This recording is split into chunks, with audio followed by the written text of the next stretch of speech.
It is October 2025. Is it a good time to refinance your home loan? And is your goal just for rate reduction? Well, that's what we're going to talk about today on Port City Living Escrows and Egos. So stay with us.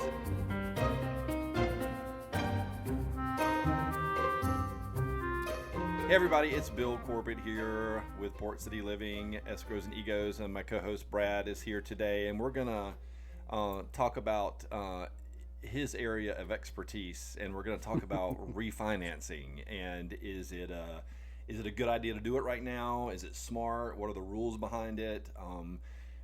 Brad, you and I have talked about this before because I always thought, and I used to be in the mortgage business years ago, late 90s into early 2000s, and it was my understanding that if you could refinance and lower your rate by at least a point, right, it was a good idea. But you schooled me the other day and told me that was not what? Mythbusters. Mythbusters, yeah, this is a mythbuster. So apparently that's not the case because there's way more involved in it than just the rate reduction of a point or more. So why don't you kind of we got a lot to probably unpack when it comes to refinancing.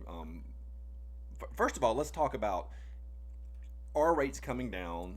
Do we see them coming down anymore? Do we feel like this is a good time to refinance? Because we both know that there's a lot of people out there that took advantage of those really low rates back in the COVID days, which, you know, we said this before, that's probably never going to happen again, even though there's people out there that's extremely hopeful that rates are going to get down to 2%, but that's probably never going to happen.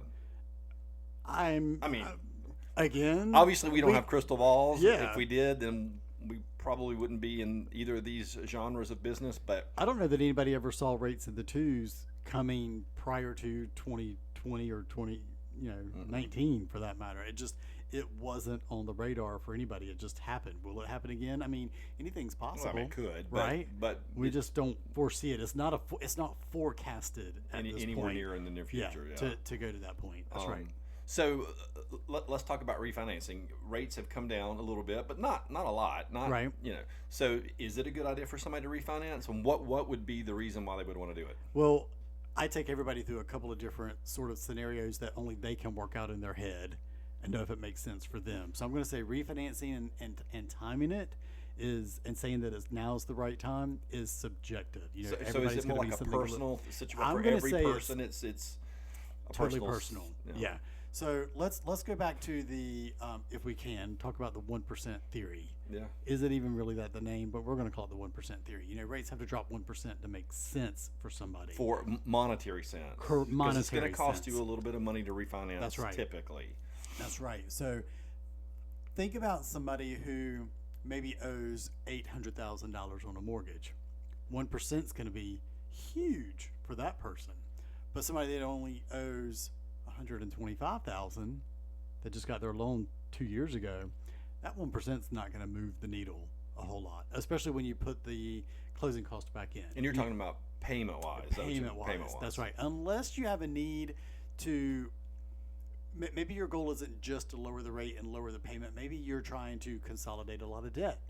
Maybe you are looking to pull some equity out in the form of cash to use it in other investment channels.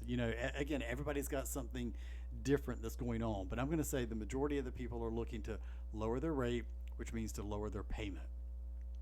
And again, you just got to look at the situation there. I will put together a scenario for somebody and say, this is where you are, and we're only going to look at the rate and the principal and interest portion of that payment right now. Nobody can control where taxes and insurance are going to go. Mm-hmm. Usually up, very rarely does it come down. As we have just seen, and everybody's lost their mind here in New Hanover County. And insurance is getting out of control. Yeah. But we need to focus on the fixed portion of the equation, which is just the principal and interest part. That's the part that you're paying your loan on. And if it's X number of dollars, that's its thing. Then when we propose the new rate, the new payment, factor in the closing cost in there, like where is it going to, what is the difference in those two numbers, and how long does it take to get back the cost that you invested Right. to save that money. So is there like a certain number of years? Like if you're going to refinance, you probably need to stay in your house X number of years in order to recoup the money that you spent to refinance. I mean, so there's a lot of little details you have to think about Yeah. Think about doing when you're doing this. I always tell the person when we do the math, I mean, that's not gray, that's black and white. These are your numbers. This is how many months it takes to get that money back that you spent in investing. And then the ball is in their court. How long do you plan to be in this house? Or better yet, how long do you plan to just hold this mortgage? They may have a windfall coming down the road, and in 6 months they're going to pay the loan off. Well, their break even might be 3 years. Why would you even do go it? through it at Right. that It point? makes absolutely no sense. But at the same point, they may say, we're going to die here, and that's our plan. So, yeah, you're Then going to do it. save Then this by all much means do money. it. Yeah, absolutely. So, again, it's the onus is on the owner, the borrower, whatever you want to call that person that's going through that mental obstacle course to decide whether or not it makes sense to refinance. But it does come down to the numbers for me, and that 1% is just out the window. I don't even talk about 1%. So what is it? Is there like an average cost for somebody that wants to refinance and take advantage? And for whatever reason they're doing it, is there? I guess it probably depends on the loan amount. Yeah, I mean, we can always throw some numbers out there, but then you've got some things, depending on the program that you're in. Are you going to get like a streamlined refinance option? Are you taking cash out for some reason? Your title charges could change a little bit. Nobody does anything for free either. So when you hear that, this is no cost, well, they may be doing it so it's no cost out of pocket.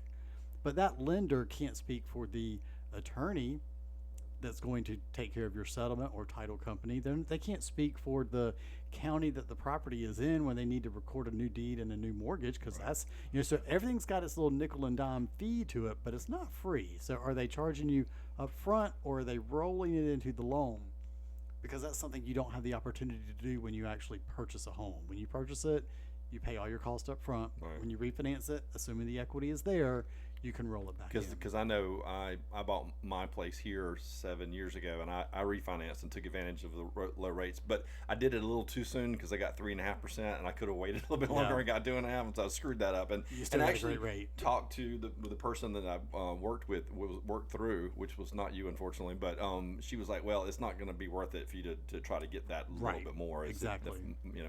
But she was the first time she was able to roll it in. As on a quick side note, I had been talking about getting a line of credit on my home, and this is a little bit of a different situation. But I reached out to the person that you mentioned, and it was only going to cost me $425 To get the line of credit. to get the line of credit. Yeah, but that's a lines line of credit. That's not refinancing. Right. That's Lines of completely credit are different. really affordable. Yeah, very very affordable, and it's good if you've got a lot of equity like I happen to have. If you need to get some things done, or Just tap into it for a rainy day, if nothing else. rainy days, yeah, or if you have maybe really high credit cards. I mean, or you're not sitting on your 6 months reserve, in the event that something detrimental happens and you don't have your 6 months of No, living expenses on savings, go get your line of credit. it's a really good idea for people to think about. And like sure. I said, it was through First Citizens Bank, and they said it was only, when he said $425, I'm like, what? That's Yeah, all? That's yeah. crazy. So are we seeing people refinance right now? Are you seeing much of it? And what or are people waiting for It's the rates to come definitely down? on the upside.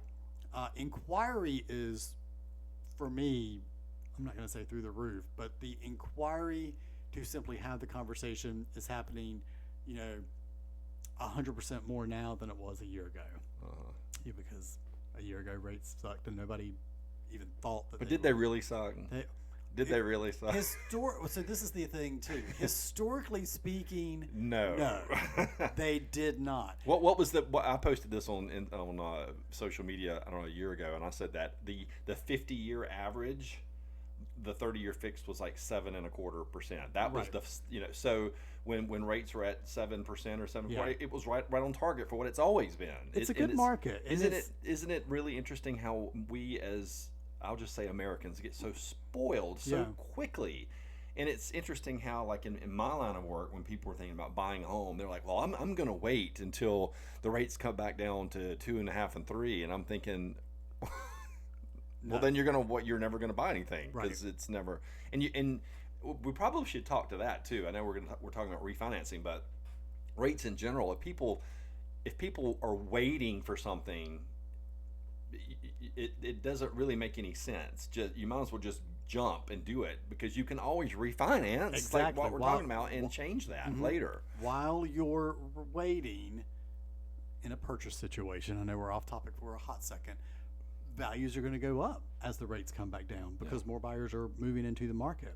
So, in line with refinancing again, buy if you can afford, and then wait for the Then take advantage of it. Don't wait for the rates to come down, because if you do, you know, I know how people work, and they'll just keep waiting, and they'll keep waiting, and they'll keep waiting, and then they'll find themselves never buying anything. Exactly.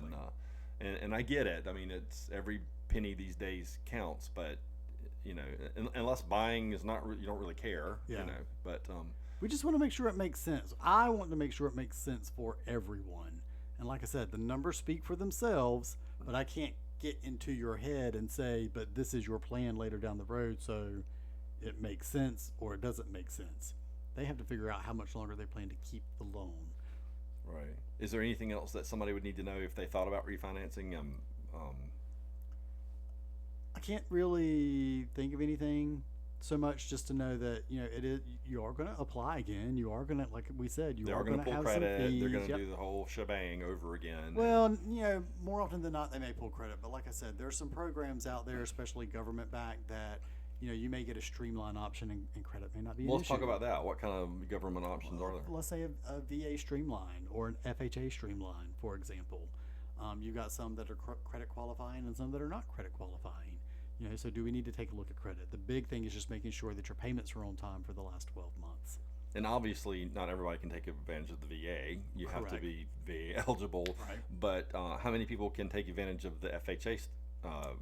So it'd be FHA to FHA. If you got an FHA loan, look at FHA refinance. So you can't Streamlined go refinance. conventional to FHA. Well, you could, but why would you do that? Right. From a let's just say no. You don't want to do that. Okay. I'm just trying to help everybody out there. Yeah, no. It's one of those situations where I just had a couple in the office this week, and they sat down very green to everything. Did not, I mean, not to sound disrespectful, but they came in to learn because they didn't know anything. To refi or to purchase? To purchase something. So we're going to get to the refi piece of it in a minute.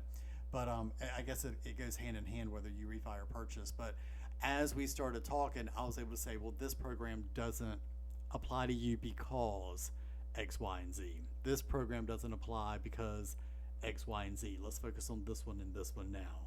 And you kind of begin to weed things out. So if you're sitting on a conventional loan and you're like, well, why can't I do an FHA streamline? Just know it probably didn't make sense in the moment for you.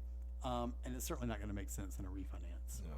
And I think that's what I like about you is that you treat everybody is special, and you can't just throw a blanket on a purchase or a refinance because everybody's the nuances of their situations are so different. Correct. So not every program is going to fit every person. So that's what I like about you. You take the time to like really get to know everybody and kind of figure out what's the best plan of attack and go in that direction. And I want it to be important. And I'm sure most lenders do that. I'm not saying that the others don't, but well, I want people to understand, you know, not just what they're getting, but why they're like, why is this my recommendation? And we may keep on asking questions and talking through it and weed out a few other things, but at the end of the day, when they go to sign those closing documents, I want them to make sure that all questions are out on the table, everything's been answered, and like I said, they have an understanding of why they did what they did. because we know people don't listen. This is true. People don't they don't listen. They get That's right. they get things and then they question. I mean, how many people have called you back and be like, I didn't know my loan was going to do this, or I didn't know that my loan was going to balloon loans, but I don't even know if Correct. people do those anymore too much. But those are the kind of things that are scary because when you get a balloon loan, it comes due at the end of its certain term, and you got to pay the whole thing off. And Or refinance it. Or refinance it, yeah.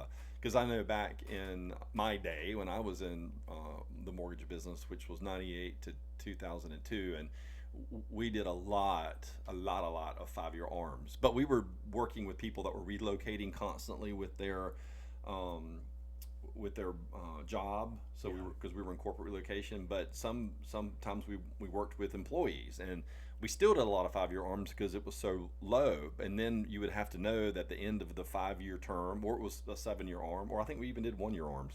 And 10. And 10, years, and you'd have to refinance after that, and either refinance into another ARM or into a 30-year fixed. Or write it out. Or write it out. Yeah, if but it the wasn't a writing out balloon. part is where it gets a little squirrely because, and I don't remember we did a video about this, and we talked about the and I asked you a question and you didn't know what I was talking about. It was funny. Go find me on Port City Living on my YouTube channel, and go find the video of us talking about refinancing, or I don't know what we were talking about. I think just financing in general. And we were talking about 5-year ARMs, and I think it was more the blooper reel than the actual. it was in the blooper reel. It was really funny though, because neither one of us were like, "What are we actually even talking about? We don't even know." Well, and to be honest with you, like I said, I think it's fair to say a lot of people don't do ARMs anymore. So when you don't do stuff, especially for me, it's not right in the fore part of my brain. Right. It's like buried way deep. But anyway, there's many options for refinancing depending on your situation, and even if you're purchasing, ARMs are good, I guess, right? I mean, they are a hair lower, if it makes sense. Because it seems like back then they were like, they could be pretty like I want to half say a point lower sometimes. Yeah, maybe even lower than that back then. But I don't know. That's when the 30-year fix was like 6 3/4 to 7%. Maybe like 5.5, 5 5/8. Yeah, something like that. Yeah.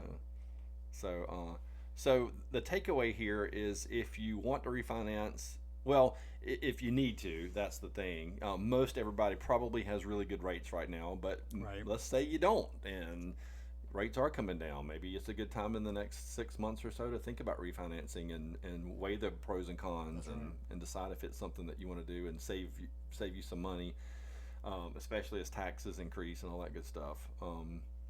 Yeah. Do you have anything else to add to the refinance thing? I mean, this is your world, not mine. I'm just taking over your entire party. I just say, if you're going to put your toe in that water, ask all the questions, and make sure that you get closing cost worksheets, loan estimates that back up everybody's claim about what the offer is. Make sure that you truly are saving some money versus spending money. And whoever you're talking to is giving you every option possible, and really shows you every option, because I think that's important, right? To lay it all out for you. So if you have questions about refinance, you can always hit Brad up. His information will be somewhere. I feel like raising my hand, but nobody sees me. Yeah, nobody can see you. I'm right here. Thank God we're not videotaping this part of it. So I hope this information was helpful. If you are thinking about refinancing, or if you're thinking about purchasing, Brad's a good one to go to. Of course, there's many other lenders in town that, and go to your favorite lender, just like go to your favorite real estate agent. So again, I hope you found this interesting. If you did, please consider subscribing to our channel and share this with your friends and family. We would greatly appreciate it. So until next time, we appreciate it, and we will talk to you soon. Bye, everybody.